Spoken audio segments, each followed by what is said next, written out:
seterusnya, saya mempersilakan Yang Berhormat Lemah Pantai untuk mencadang dan membahaskan usul beliau. Terima kasih Datuk Pengerusi. Saya turut membahaskan usul yang sama.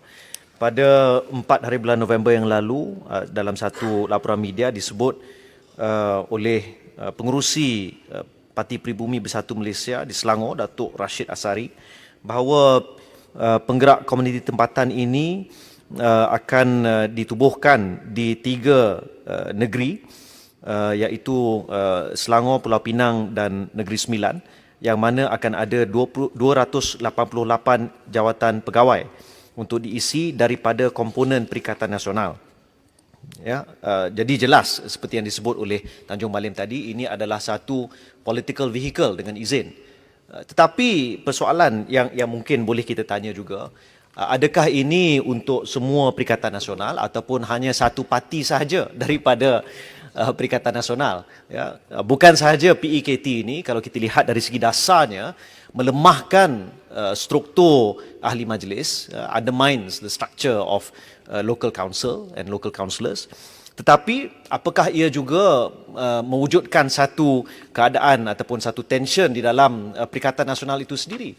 Ya, kerana contohnya, bukan sahaja seperti yang disebut oleh Tanjung Malim tadi, mungkin ini adalah usaha oleh beberapa individu untuk membina empire politik mereka sendiri, tetapi apakah akan ada keterlibatan daripada parti-parti yang lain dalam Perikatan Nasional? Ini saya harap Menteri boleh jawab dan saya percaya telah ada jawapan.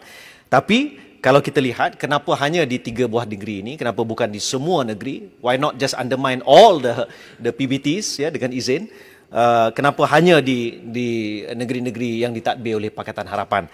Dan saya berpandangan serupa dengan Yang Berhormat Tanjung Malim, di mana jumlah yang besar ini, iaitu RM8,627,200 sepatutnya boleh digunakan untuk tujuan yang lebih bermanfaat pada ketika kita berusaha menentang COVID-19. Contohnya, berikanlah jumlah ini kepada semua petugas kebersihan di hospital-hospital kerajaan, the hospital cleaners yang pada waktu ini tidak dimasukkan dalam senarai frontliners, NADMA.